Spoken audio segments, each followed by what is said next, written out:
नमस्कार। यह है कहानियों का अद्भुत संसार, किस्सा कहानी। और ईद के स्पेशल मौके पर हम आज आपको सुना रहे हैं हिंदी के कथा सम्राट प्रेमचंद की लिखी कहानी ईदगाह। और मैं हूं मंजीत ठाकुर। रमजान के पूरे 30 रोजों के बाद आज ईद आई है। कितना मनोहर, कितना सुहावना प्रभात है। वृक्षों पर कुछ अजीब हरियाली है, खेतों में कुछ अजीब रौनक है, आसमान पर कुछ अजीब लालिमा है। आज का सूर्य देखो कितना प्यारा, कितना शीतल है, मानो संसार को ईद की बधाई दे रहा है। गांव में कितनी हलचल है, ईदगाह जाने की तैयारियां हो रही हैं। किसी के कुर्ते में बटन नहीं है, पड़ोस के घर से सुई तागा लेने दौड़ा जा रहा है। किसी के जूते कड़े हो गए, उसमें तेल डालने के लिए तेली के घर भागा जाता है। जल्दी जल्दी बैलों को सानी पानी दे दें, ईदगाह से लौटते लौटते दोपहर हो जाएगा। 3 कोस का पैदल रास्ता, फिर सैकड़ों आदमियों से मिलना भेंटना। दोपहर के पहले लौटना असंभव है। लड़के सबसे ज्यादा प्रसन्न हैं। किसी ने 1 रोजा रखा है, वो भी दोपहर तक, किसी ने वो भी नहीं। लेकिन ईदगाह जाने की खुशी उनके हिस्से की चीज है। रोजे बड़े बूढ़ों के लिए होंगे, उनके लिए तो ईद है। रोज ईद का नाम रटते थे, आज वो आ गई। अब जल्दी पड़ी है कि लोग ईदगाह क्यों नहीं चलते। इन्हें गृहस्थी की चिंताओं से क्या प्रयोजन। सेवैयों के लिए दूध और शक्कर घर में है या नहीं, इनकी बला से ये तो सेवैयां खाएंगे। वो क्या जाने कि अब्बाजान क्यों बदहवास चौधरी कायम अली के घर दौड़े जा रहे हैं। उन्हें क्या खबर कि चौधरी आज आंखें बदल ले तो ये सारी ईद मुहर्रम हो जाए। उनकी अपनी जेबों में तो कुबेर का धन भरा हुआ है। बार बार जेब से अपना खजाना निकाल कर गिनते हैं और खुश होकर फिर रख लेते हैं। महमूद गिनता है 1, 2, 10, 12, तो उसके पास 12 पैसे हैं। मोहसिन के पास 1, 2, 3, 8, 9, 15 पैसे हैं। इन्हीं अनगिनती पैसों में अनगिनती चीजें लाएंगे, खिलौने, मिठाइयां, बिगुल, गेंद और न जाने क्या क्या। और सबसे ज्यादा प्रसन्न है हामिद, वो 4-5 साल का गरीब सूरत दुबला पतला लड़का, जिसका बाप पिछले साल हैजे की भेंट हो गया और मां न जाने क्यों पीली होती होती एक दिन मर गई।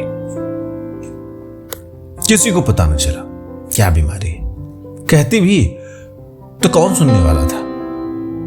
दिल पर जो कुछ बीतती थी वो दिल में ही सहती थी, और जब न सहा गया तो संसार से विदा हो गई। अब हामिद अपनी बूढ़ी दादी अमीना की गोद में सोता है और उतना ही प्रसन्न है। उसके अब्बाजान रुपए कमाने गए हैं, बहुत सी थैलियां लेकर आएंगे। अम्मी जान अल्लाह मियाँ के घर से उसके लिए बड़ी बड़ी अच्छी चीजें लाने गई हैं, और इसलिए हामिद प्रसन्न है। आशा तो बड़ी चीज है, और फिर बच्चों की आशा, उनकी कल्पना तो राई का पर्वत बना लेती है। हामिद के पांव में जूते नहीं हैं, सिर पर एक पुरानी धुरानी टोपी है जिसका गोटा काला पड़ गया है, फिर भी वो प्रसन्न है। जब उसके अब्बाजान थैलियां और अम्मीजान नियामतें लेकर आएंगी तो दिल के सारे अरमान निकाल लेगा। तब देखेगा महमूद, मोहसिन, नूरे और सम्मी कहां से उतने पैसे निकालेंगे। अभागी नमीना अपनी कोठरी में बैठी रो रही है। आज ईद का दिन और उसके घर में दाना नहीं। क्या आबिद होता तो इसी तरह ईद आती और चली जाती। इस अंधकार और निराशा में वो डूबी जा रही है। किसने बुलाया था इस निगोड़ी ईद को। इस घर में उसका कोई काम नहीं। लेकिन हामिद, उसे किसी के मरने जीने से क्या मतलब। उसके अंदर प्रकाश है, बाहर आशा। विपत्ति अपना सारा दल बल लेकर आए, हामिद की आनंद भरी चितवन उसका विध्वंस कर देगी। हामिद अब भीतर जाकर दादी से कहता है, तुम डरना नहीं अम्मा, मैं सबसे पहले आऊंगा, बिल्कुल मत डरना। अमीना का दिल कचोट रहा है। गांव के बच्चे अपने अपने बाप के साथ जा रहे हैं। हामिद का बाप अमीना के सिवा और कौन है? उसे कैसे अकेले में ले जाने दे? उसे भीड़ भाड़ में बच्चा कहीं खो जाए तो क्या हो? नहीं, अमीना उसे यूं नहीं जाने देगी। नन्ही सी जान 3 कोस चलेगा कैसे? पैर में छाले पड़ जाएंगे, जूते भी तो नहीं है। वो थोड़ी थोड़ी दूर पर उसे गोद ले लेगी, लेकिन फिर यहां सिवैयां कौन पकाएगा? पैसे होते तो लौटते लौटते सब सामग्री जमा कर लेती, चटपट बना लेती। यहां तो घंटों चीजें जमा करते लगेंगे, मांगने का ही तो भरोसा ठहरा। उस दिन फहीमन के कपड़े सिए थे, 8 आने पैसे मिले थे। उस 8 को ईमान की तरह बचाती चली आती थी इसी ईद के लिए। लेकिन कल ग्वालन सिर पर सवार हो गई तो क्या करती? अब हामिद के लिए कुछ नहीं है तो 2 पैसे का दूध तो चाहिए ही। अब कुल 2 आने पैसे बच रहे हैं। 3 पैसे हामिद की जेब में, 5 अमीना के बटुए में। यही तो विसात है और ईद का त्योहार। अल्लाह बेड़ा पार लगाए। धोबन और नाइन, मेहतरानी और चूड़ीहारिन सभी तो आएंगी। सभी को सिवैयां चाहिए और थोड़ा किसी की आंखों नहीं लगता। किस किस से मुंह चुराएगी और मुंह क्यों चुराए? साल भर का त्योहार है। जिंदगी खैरियत से रहे, उनकी तकदीर भी उसी के साथ है। बच्चे को खुदा सलामत रखे, ये दिन भी कट जाएंगे। गांव से मेला चला और बच्चों के साथ हामिद भी जा रहा था। कभी सबके सब दौड़कर आगे निकल जाते, कभी किसी पेड़ के नीचे खड़े होकर साथ वालों का इंतजार करते। ये लोग इतना धीरे धीरे क्यों चल रहे हैं? हामिद के पैरों में तो जैसे पंख लग गए हैं। वो कभी थक सकता है? शहर का दामन आ गया। सड़क के दोनों ओर अमीरों के बागीचे हैं। पक्की 4 दीवारी बनी हुई है। पेड़ों में आम और लीचियां लगी हुई हैं। कभी कभी कोई लड़का कंकड़ी उठाकर आम पर निशाना लगाता है और माली अंदर से गाली देता हुआ बाहर निकलता है। लड़के वहां से 1 फरलांग दूर पर हैं, खूब हंस रहे हैं। माली को कैसा उल्लू बनाया है। बड़ी बड़ी इमारतें आने लगी। ये अदालत है, ये कॉलेज है, ये क्लब घर है। इतने बड़े कॉलेज में कितने लड़के पढ़ते होंगे?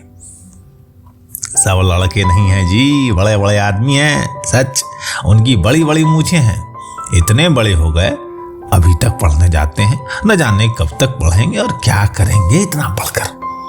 हामिद के मदरसे में 2-3 बड़े बड़े लड़के हैं, बिल्कुल 3 कौड़ी के, रोज मार खाते हैं, काम से जी चुराने वाले। इस जगह भी उसी तरह के लोग होंगे और क्या। क्लब घर में जादू होता है। सुना है मुर्दे की खोपड़ियां दौड़ती हैं और बड़े बड़े तमाशे होते हैं, पर किसी को अंदर नहीं आने देते। और यहाँ शाम को साहब लोग खेलते हैं। बड़े बड़े आदमी खेलते हैं, मूंछों दाढ़ी वाले। और मेमे भी खेलती हैं, सच में। हमारी अम्मा को वो दे दो, क्या नाम है, बैट, तो उसे पकड़ ही ना सके, घुमाते ही लुढ़क जाए। महमूद ने कहा, हमारी अम्मी जान का तो हाथ कांपने लगे, अल्लाह कसम। मोहसिन बोला, चलो मनो आटा पीस डालती हैं, जरा बैट पकड़ लेंगी तो हाथ कांपने लगेंगे। अरे सैकड़ों गड़े पानी रोज निकालती हैं, 5 गड़े तो तेरी भैंस पी जाती है। किसी मेम को 1 गड़ा पानी भरना पड़े तो आंखों तले अंधेरा आ जाए। महमूद, लेकिन दौड़ती तो नहीं, उछल कूद तो नहीं सकती। मोहसिन बोला, हाँ उछल कूद नहीं सकती, लेकिन उस दिन मेरी गाय जो है वो खुल गई थी और चौधरी के खेत में जा पड़ी थी, तो अम्मा इतना तेज दौड़े कि मैं उन्हें नहीं पा सका, सच कहता हूं। आगे चले। हलवाइयों की दुकानें शुरू हुई, आज खूब सजी हुई हैं। इतनी मिठाइयां कौन खाता है? देखो ना, एक एक दुकान पर मनो होंगी। सुना है रात को जिन्नात आकर खरीद ले जाते हैं। अब्बा कहते हैं कि आधी रात को एक आदमी हर दुकान पर जाता है और जितना माल बचा हुआ होता है वो तुलवा लेता है और सचमुच के रुपए देता है, बिल्कुल ऐसे ही वाले रुपए। हामिद को यकीन ना आया, ऐसे रुपए जिन्नात को कहां से मिल जाएंगे। मोहसिन ने कहा, जिन्नात को रुपयों की क्या कमी, जिस खजाने में चाहें चले जाएं, लोहे के दरवाजे तक उन्हें नहीं रोक सकते जनाब। आप हैं किस फेर में? हीरे जवाहरात उनके पास रहते हैं, जिससे खुश हो गए उसको टोकरों जवाहरात दे दिए, अभी यहीं बैठे हैं, 5 मिनट में कलकत्ता पहुंच जाएं। हामिद ने फिर पूछा, जिन्नात बहुत बड़े बड़े होते होंगे नहीं? मोहसिन बोला, एक एक आसमान के बराबर होता है जी। जमीन पर खड़ा हो जाए तो उसका सिर आसमान से जाके लग जाए, मगर चाहे तो एक लोटे में घुस जाए। हामिद बोला, लोग उन्हें खुश करते होंगे नहीं? कोई मुझे वो मंत्र बता दे तो एक जिन्न को खुश कर लूं। मोहसिन बोला, अब ये मैं नहीं जानता, लेकिन चौधरी साहब के काबू में बहुत सारे जिन्नात हैं। कोई चीज चोरी चली जाए, चौधरी साहब पता लगा देंगे और चोर का नाम भी बता देंगे। और जुमराती का बछवा उस दिन खो गया था, 3 दिन हुए, हैरान हो, कहीं नहीं मिला। तब झक मारकर चौधरी के पास गए, चौधरी ने तुरंत बता दिया मवेशी खाने में, और वही मिला। जिन्नात आकर उन्हें सारे जहान की खबरें दे जाते हैं। अब उसकी समझ में आ गया कि चौधरी के पास क्यों इतना धन है और क्यों उनका इतना सम्मान है। आगे चले, ये पुलिस लाइन है, यहां सब कांस्टेबल कवायद करते हैं, रटन भाई पो। रात को बेचारे घूम घूम कर पहरा देते हैं, कहीं तो चोरियां हो जाएं। मोहसिन ने प्रतिवाद किया, अरे ये कांस्टेबल पहरा देते हैं, तभी तुम बहुत जानते हो अली हजरत, यही चोरी कराते हैं। शहर में जितने चोर डाकू हैं सब इनसे मिलते हैं। रात को तो ये लोग चोरों से कहते हैं कि चोरी करो, और दूसरे मोहल्ले में जाकर जागते रहो पुकारते हैं। जब भी इन लोगों के पास इतने रुपए आते हैं, मेरे मामू एक थाने में कांस्टेबल हैं, 20 रुपया महीना पाते हैं और 50 रुपया घर बेचते हैं, अल्लाह कसम। मैंने एक बार पूछा था, मामू आप इतने रुपए कहां से पाते हैं? हंसकर कहने लगे, बेटा अल्लाह देता है। फिर आप भी बोले, हम लोग चाहें तो एक दिन में लाखों मार ले, लेकिन इतना ही लेते हैं जिसमें अपनी बदनामी न हो और नौकरी न चली जाए। हामिद ने पूछा, ये लोग चोरी करवाते हैं तो कोई इन्हें पकड़ता क्यों नहीं? मोहसिन ने उनकी नादानी पर दया दिखाकर बोला, अरे पागल, इन्हें कौन पकड़ेगा?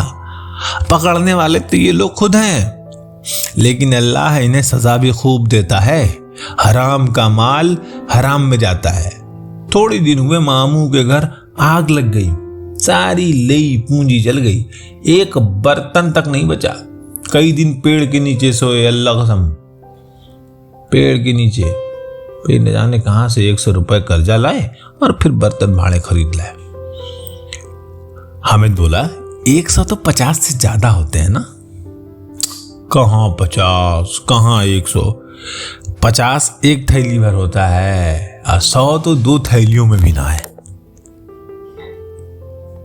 अब बस्ती घनी होने लगी थी। ईदगाह जाने वालों की टोलियां नजर आने लगी, एक से एक भड़कीले वस्त्र पहने हुए, कोई एक के तांगे पर सवार, कोई मोटर पर, सभी इत्र में बसे, सभी के दिलों में उमंग। ग्रामीणों का एक छोटा सा ये दल अपनी विपन्नता से बेखबर संतोष और धैर्य में मगन चला जा रहा था। बच्चों के लिए नगर की सभी चीजें अनोखी थी, जिस चीज की ओर ताकते ताकते ही रह जाते, और पीछे से बार बार हॉर्न की आवाज होने पर भी नहीं चेतते। हामिद तो मोटर के नीचे आते आते बचा। सहसा ईदगाह नजर आया। ऊपर इमली के घने वृक्षों की छाया है, नीचे पक्का फर्श है जिस पर जाजम बिछा हुआ है, और रोजेदारों की पंक्तियां एक के पीछे एक न जाने कहां तक चली गई हैं, पक्की जगत के नीचे तक जहां जाजम भी नहीं है। नए आने वाले आकर पीछे की कतार में खड़े हो जाते हैं, आगे जगह नहीं है। यहाँ कोई धन और पद नहीं देखता, इस्लाम की निगाह में सब बराबर हैं। इन ग्रामीणों ने भी वजू किया और पिछली पंक्ति में खड़े हो गए। कितना सुंदर संचालन है, कितनी सुंदर व्यवस्था। लाखों सिर एक साथ सजदे में झुक जाते हैं, फिर सबके सब एक साथ खड़े हो जाते हैं, एक साथ झुकते हैं और एक साथ घुटनों के बल बैठ जाते हैं। कई बार यही क्रिया होती है जैसे बिजली की लाखों बत्तियां एक साथ प्रदीप्त हों और एक साथ बुझ जाएं, और यही क्रम चलता रहे। कितना अपूर्व दृश्य था, जिसकी सामूहिक क्रियाएं, विस्तार और अनंतता हृदय को श्रद्धा, गर्व और आत्मानंद से भर देती थी। मानो भ्रातृत्व का एक सूत्र इन समस्त आत्माओं को एक लड़ी में पिरोए हुए है। नमाज खत्म हो गई है, लोग आपस में गले मिल रहे हैं। तब मिठाई और खिलौनों की दुकानों पर धावा होता है। ग्रामीणों का यह दल इस विषय में बालकों से कम उत्साही नहीं है। ये देखो, इंडोला है, 1 पैसा देकर चढ़ जाओ। कभी आसमान पर जाते हुए मालूम होगे, कभी जमीन पर गिरते हुए। ये चरखी है, लकड़ी के हाथी, घोड़े, ऊंट छड़ों से लटके हुए हैं। 1 पैसा देकर बैठ जाओ और 25 चक्करों का मजा लो। महमूद और मोहसिन और नूरे और सम्मी इन घोड़ों और ऊंटों पर बैठते हैं। हामिद दूर खड़ा है, 3 ही पैसे तो उसके पास हैं। अपने कोष का 1/3 जरा सा चक्कर खाने के लिए वो नहीं दे सकता। सब चरखियों से उतरते हैं, अब खिलौने लेंगे। इधर दुकानों की कतार लगी हुई है, तरह तरह के खिलौने हैं। सिपाही और गुजरिया, राजा और वकील, मिश्ती और धोबिन और साधु। वाह, कितने सुंदर खिलौने हैं, बस अब बोलना ही चाहते हैं। महमूद सिपाही लेता है, खाकी वर्दी और लाल पगड़ी वाला, कंधे पर बंदूक रखे हुए। मालूम होता है कि अभी कवायद के चला रहा है। मोहसिन को भिश्ती पसंद आया। कमर झुकी हुई है, ऊपर मशक रखे हुए है, मशक का मुंह एक हाथ से पकड़े हुए। कितना प्रसन्न है, शायद कोई गीत गा रहा है। बस मशक से पानी उड़ेलना ही चाहता है। नूरे को वकील से प्रेम है। कैसी विद्वता है उसके मुख पर। काला चोगा, नीचे सफेद अचकन, अचकन के सामने की जेब में घड़ी, सुनहरी जंजीर, एक हाथ में कानून का पोथा लिए हुए। मालूम होता है अभी किसी अदालत से जिरह या बहस किए चले आ रहे हैं। ये सब 2-2 पैसे के खिलौने हैं। हामिद के पास कुल 3 पैसे हैं। इतने महंगे खिलौने वो कैसे ले? खिलौना कहीं हाथ से छूट पड़े तो चूर चूर हो जाए, जरा पानी पड़े तो सारा रंग घुल जाए। ऐसे खिलौने लेकर वो क्या करेगा, किस काम के? मोहसिन कहता है, मेरा भिश्ती रोज पानी दे जाएगा सांझ सवेरे। महमूद ने कहा, और मेरा सिपाही घर का पहरा देगा, कोई चोर आएगा तो फौरन बंदूक फायर कर देगा। नूरे ने कहा, और मेरा वकील खूब मुकदमा लड़ेगा। सम्मी ने कहा, और मेरी धोबिन रोज कपड़े धोएगी। हामिद खिलौनों की निंदा करता है। मिट्टी के ही तो हैं, गिरे तो चकनाचूर हो जाए। लेकिन ललचाई आंखों से खिलौनों को देख रहा है और चाहता है कि जरा देर के लिए उन्हें हाथ में ले सकता। उसके हाथ अनायास ही लपकते हैं। लेकिन लड़के इतने त्यागी नहीं होते, विशेषकर जब अभी नया शौक है। हामिद ललचता रह जाता है। खिलौने के बाद मिठाइयां आती हैं। किसी ने रेवड़ियां ली हैं, किसी ने गुलाब जामुन, किसी ने सोहन हलवा। मजे से खा रहे हैं। हामिद बिरादरी से पृथक है। अभागे के पास 3 पैसे हैं, क्यों नहीं कुछ लेकर खाता? ललचाई आंखों से सबकी ओर देखता है। मोहसिन कहता है, हामिद रेवड़ी ले जाओ, और इतनी खुशबूदार है। हामिद को संदेह हुआ, ये केवल क्रूर विनोद है। मोहसिन इतना उदार नहीं है। लेकिन ये जानकर भी वो उसके पास जाता है। मोहसिन दोने से एक रेवड़ी निकालकर हामिद की ओर बढ़ाता है। हामिद हाथ फैलाता है। मोहसिन रेवड़ी अपने मुंह में रख लेता है।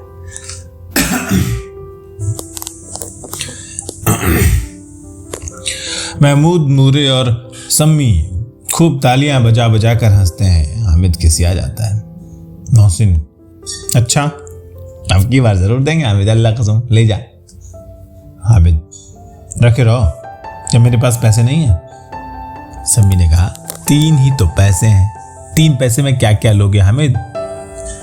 अहमद ने कहा, हमसे गुलाब जामुन ले जाओ हामिद, मोहसिन बदमाश है। हामिद ने कहा, मिठाई कौन सी बड़ी नेमत है, किताब में इसकी कितनी बुराइयां लिखी हैं। मोहसिन कहता है, लेकिन दिल में कह रहे होगे कि मिली तो खा ले, अपने पैसे क्यों नहीं निकालते? महमूद ने कहा, हम समझते हैं इसकी चालाकी। जब हमारे सारे पैसे खर्च हो जाएंगे तो यह हमें ललचा ललचा कर खाएगा। मिठाइयों के बाद कुछ दुकानें लोहे की चीजों की हैं, कुछ गिलट और कुछ नकली गहनों की। लड़कों के लिए यहाँ कोई आकर्षण नहीं था, वो सब आगे बढ़ जाते हैं। हामिद लोहे की दुकान पर रुक जाता है। कई चिमटे रखे हुए हैं। उसे ख्याल आया, दादी के पास चिमटा नहीं है। तवे से रोटियां उतारती हैं तो हाथ जल जाता है। अगर वो चिमटा ले जाकर दादी को देते तो कितनी प्रसन्न होंगी, फिर उनकी उंगलियां नहीं जलेंगी, घर में एक काम की चीज हो जाएगी। खिलौने से क्या फायदा, व्यर्थ में पैसे खराब होते हैं। जरा देर ही तो खुशी होती है, फिर खिलौनों को कोई आंख उठाकर नहीं देखता, या तो घर पहुंचते पहुंचते टूट फूट कर बराबर हो जाएंगे। चिमटा कितने काम की चीज है। रोटियां तवे से उतार लो, चूल्हे में सेक लो, कोई आग मांगने आए तो झटपट चूल्हे से आग निकाल कर उसे दे दो। अम्मा बेचारी को कहाँ फुर्सत है कि बाजार आए, और इतने पैसे ही कहाँ मिलते हैं, रोज हाथ जला लेती है। हामिद के साथ ही आगे बढ़ गए हैं। सबील पर सबके सब शरबत पी रहे हैं। देखो सब कितने लालची हैं, इतनी मिठाइयां ली, मुझे किसी ने एक भी नहीं दी। उस पर कहते हैं कि मेरे साथ खेलो, मेरा ये काम करो। अब अगर किसी ने कोई काम करने को कहा तो पूछूंगा, खाए मिठाइयां, आप ही मुंह सड़ेगा, फोड़े फुंसियां निकलेंगी, आप ही जबान चटोरी हो जाएगी। तब घर से पैसे चुराएंगे और मार खाएंगे। किताब में झूठी बातें थोड़ी लिखी हैं, मेरी जबान क्यों खराब होगी। अम्मा चिमटा देखते ही दौड़कर मेरे हाथ से लेंगी और कहेंगी, मेरा बच्चा अम्मा के लिए चिमटा लाया है। हजारों दुआएं देंगी, फिर पड़ोस की औरतों को दिखाएंगी। सारे गांव में चर्चा होने लगेगी, हामिद चिमटा लाया है, कितना अच्छा लड़का है। इन लोगों के खिलौनों पर कौन ने दुआएं देगा। बड़ों की दुआएं सीधे अल्लाह के दरबार में पहुंचती हैं और तुरंत सुनी जाती हैं। मेरे पास पैसे नहीं हैं, तभी तो मोहसिन और महमूद ये मिजाज दिखाते हैं। मैं इनसे मिजाज दिखाऊंगा, खेले खिलौने और खाए मिठाइयां। मैं नहीं खेलता खिलौने, किसी का मिजाज किसे हूं, मैं गरीब से ही किसी से कुछ मांगने तो नहीं जाता। आखिर अब्बा जान कभी न कभी आएंगे, अम्मी भी आएंगी, फिर इन लोगों से पूछूंगा कितने खिलौने लोगे। एक एक को टोकरियों भर कर खिलौने दूंगा और दिखा दूंगा कि दोस्तों के साथ इस तरह सलूक किया जाता है। ये नहीं कि एक पैसे की रेवड़ियां ली और चिढ़ा चिढ़ा कर खाने लगे। सबके सब खूब हंसेंगे कि हामिद ने चिमटा लिया है। हंसे मेरी वजह से। फिर उसने दुकानदार से पूछा, ये चिमटा कितने का है? दुकानदार ने उसकी ओर देखा और कोई आदमी साथ नहीं देखकर बोला, तुम्हारे काम का नहीं है जी। बिकाऊ है कि नहीं? बिकाऊ क्यों नहीं है, और यहां क्यों लाद कर लाए हैं? तो बताते क्यों नहीं कि कितने पैसे का है? 6 पैसे लगेंगे। हामिद का दिल बैठ गया। ठीक ठीक बताओ। ठीक ठीक 5 पैसे लगेंगे, लेना हो तो लो, नहीं तो चलते बनो। हामिद ने कलेजा मजबूत करके कहा, 3 पैसे लोगे? ये कहता हुआ वो आगे बढ़ गया कि दुकानदार घुड़कियां न दे, लेकिन दुकानदार ने घुड़कियां नहीं दी, बुलाकर चिमटा दे दिया। हामिद ने उसे इस तरह कंधे पर रखा मानो बंदूक है और शान से अकड़ता हुआ संगियों के पास आया। जरा सुनिए सबके सब क्या क्या आलोचनाएं करते हैं। मोहसिन ने हंसकर कहा, ये चिमटा क्यों लाया पगले, इसका क्या करेगा? हामिद ने चिमटे को जमीन पर पटक कर कहा, जरा अपना भिश्ती जमीन पर गिरा दो, सारी पसलियां चूर चूर हो जाएं बच्चे की। महमूद बोला, ये चिमटा कोई खिलौना है क्या? हामिद ने कहा, खिलौना क्यों नहीं है, अभी कंधे पर रखा बंदूक हो गई, हाथ में ले लिया फकीरों का चिमटा हो गया। चाहूं तो इससे मजीरे का काम ले सकता हूं। एक चिमटा जमाओ तो तुम लोगों के सारे खिलौनों की जान निकल जाए। तुम्हारे खिलौने कितना ही जोर लगाएं, मेरे चिमटे का बाल बांका भी नहीं कर सकते। मेरा बहादुर शेर है चिमटा। सम्मी ने खजड़ी ली थी, प्रभावित होकर बोला, मेरी खजड़ी लो, 2 आने की है। हामिद ने खजड़ी की ओर उपेक्षा से देखा। मेरा चिमटा चाहे तो तुम्हारी खजड़ी का पेट फाड़ डाले, बस एक चमड़े की झिल्ली लगा दी, ढप ढप बोलने लगी, जरा सा पानी लग जाए तो खत्म हो जाए। मेरा बहादुर चिमटा आग में, पानी में, आंधी में, तूफान में बराबर डटा रहेगा। चिमटे ने सभी को मोहित कर लिया, लेकिन अब पैसे किसके पास धरे हैं। फिर मेले से दूर निकल आए हैं। 9 कब के बज गए, धूप तेज हो रही है, घर पहुंचने की जल्दी हो रही है। बाप से जिद भी करें तो चिमटा नहीं मिल सकता। हामिद बड़ा चालाक है, इसलिए बदमाश ने अपने पैसे बचा कर रखे थे। अब बालकों के 2 दल हो गए हैं। मोहसिन, महमूद, सम्मी और नूरे एक तरफ हैं, हामिद अकेला दूसरी तरफ। शास्त्रार्थ हो रहा है। सम्मी तो विधर्मी हो गया, दूसरे पक्ष से जाकर मिला, लेकिन मोहसिन, महमूद और नूरे भी हामिद से 1-1, 2-2 साल बड़े होने पर भी हामिद के आघातों से आतंकित हो उठे हैं। उसके पास न्याय का बल है और नीति की शक्ति। एक और मिट्टी है, दूसरी ओर लोहा, जो इस वक्त अपने को फौलाद कह रहा है। वो अजेय है, घातक है। अगर कोई शेर आ जाए तो मियाँ भिश्ती के छक्के छूट जाएं, मियाँ सिपाही मिट्टी की बंदूक छोड़कर भाग जाएं, वकील साहब की नानी मर जाए, चुगे में मुंह छिपाकर जमीन पर लेट जाए, मगर ये चिमटा, ये बहादुर, ये रुस्तम हिंद लपक कर गर्दन पर सवार हो जाएगा शेर के और उसकी आंखें निकाल लेगा। मोहसिन ने एड़ी चोटी का जोर लगाकर कहा, अच्छा पानी तो नहीं भर सकता। हामिद ने चिमटे को सीधा खड़ा करके कहा, भिश्ती को एक डांट बताएगा तो वो दौड़ा हुआ पानी लाकर इसके द्वार पर छिड़कने लगेगा। मोहसिन परास्त हो गया, पर महमूद ने कुमुक पहुंचाया, अगर बच्चा पकड़ जाए तो अदालत में बंधे बंधे फिरेंगे, तब तो वकील साहब के ही पैरों पड़ेंगे। अब हामिद इस प्रबल तर्क का जवाब नहीं दे सका। उसने पूछा, हमें पकड़ने कौन जाएगा? नूरे ने अकड़ कर कहा, ये सिपाही बंदूक वाला। हामिद ने मुंह चढ़ाकर कहा, ये बेचारे हम बहादुर रुस्तम हिंद को पकड़ेंगे हैं? अच्छा लाओ जरा कुश्ती हो जाए, इसकी सूरत देखकर दूर से भागेंगे, पकड़ेंगे क्या बेचारे। मोहसिन को एक नई चोट सूझ गई, तुम्हारे चिमटे का मुंह रोज आग में जलेगा। उसने समझा था कि हामिद लाजवाब हो जाएगा, लेकिन ये बात नहीं हुई। हामिद ने तुरंत जवाब दिया, आग में बहादुर ही कूदते हैं जनाब। तुम्हारी ये वकील, सिपाही और भिश्ती लौंडियों की तरह घर में घुस जाएंगे। आग में कूदना वो काम है जो रुस्तम हिंद ही कर सकता है। ठीक, आग में बहादुर ही कूदते हैं जनाब। टेक 2। उसने समझा था कि हामिद लाजवाब हो जाएगा, लेकिन यह बात नहीं हुई। हामिद ने तुरंत जवाब दिया, आग में बहादुर ही कूदते हैं जनाब। तुम्हारे ये वकील, सिपाही और भिश्ती लेडियों की तरह घर में घुस जाएंगे। आग में कूदना वो काम है जो सिर्फ रुस्तम हिंद ही कर सकता है। महमूद ने एक जोर और लगाया, वकील साहब कुर्सी मेज पर बैठेंगे, तुम्हारा चिमटा तो बावर्ची खाने में जमीन पर पड़ा रहेगा। इस तर्क ने सम्मी और नूरे को भी सजीव कर दिया।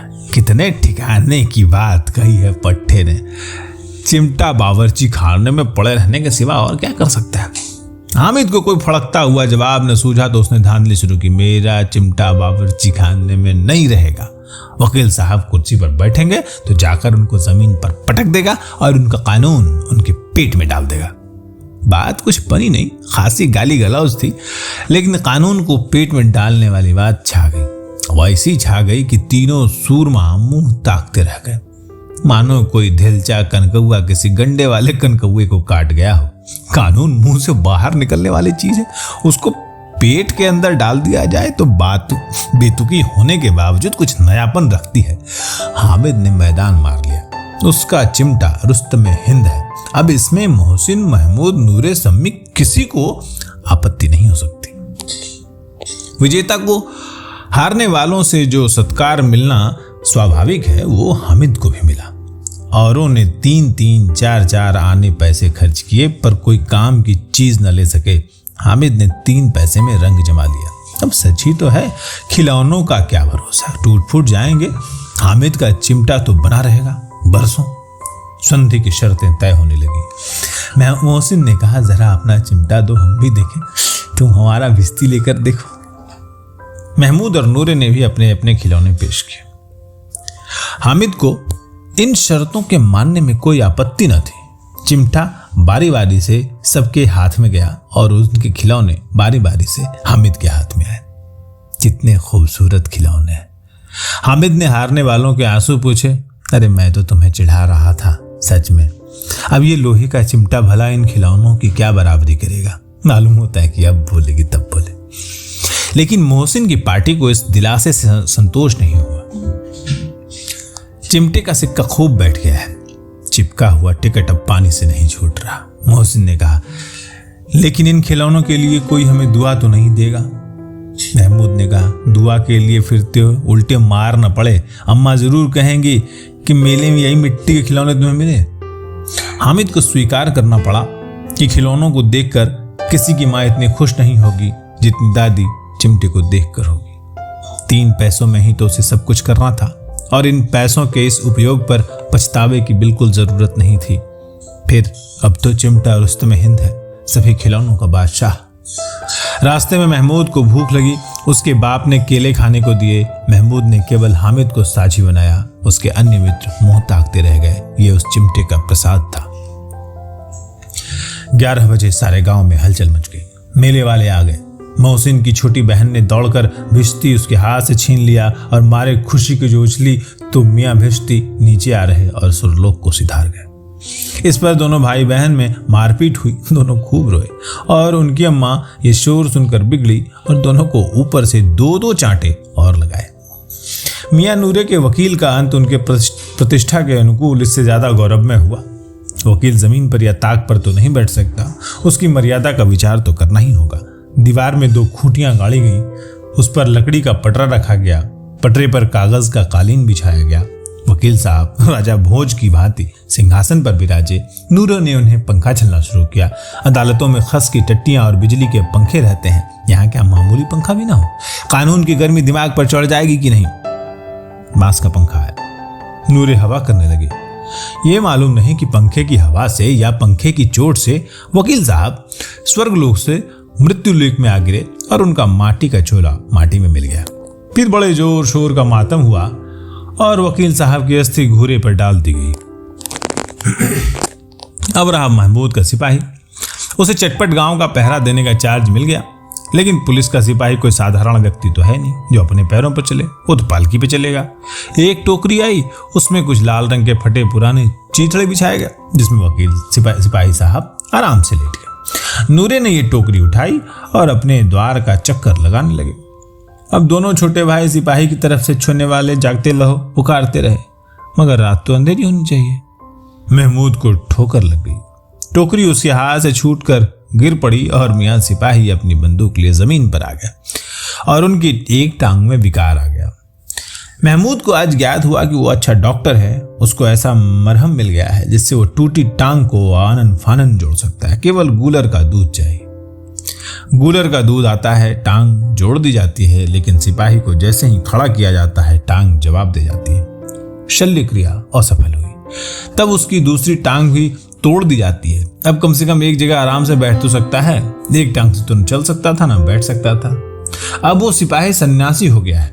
अपनी जगह पर बैठा बैठा पहरा देता है। कभी कभी देवता भी बन जाता है। उसके सिर का झालरदार साफा खुरच दिया गया है।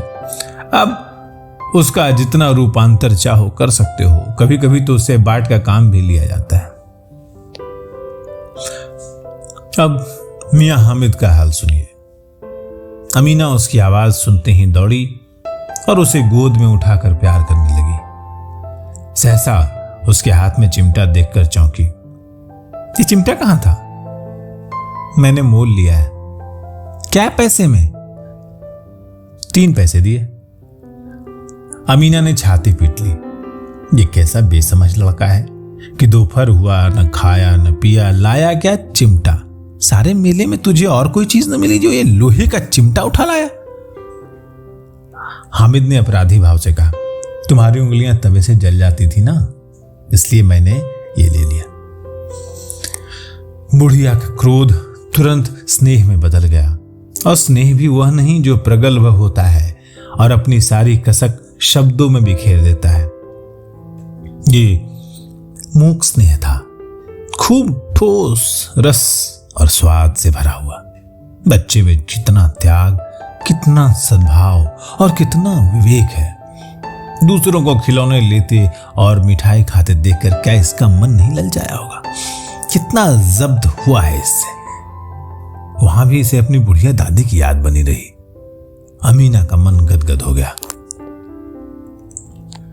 और अब एक बड़ी विचित्र बात हुई, हामिद के इस चिमटे से भी विचित्र।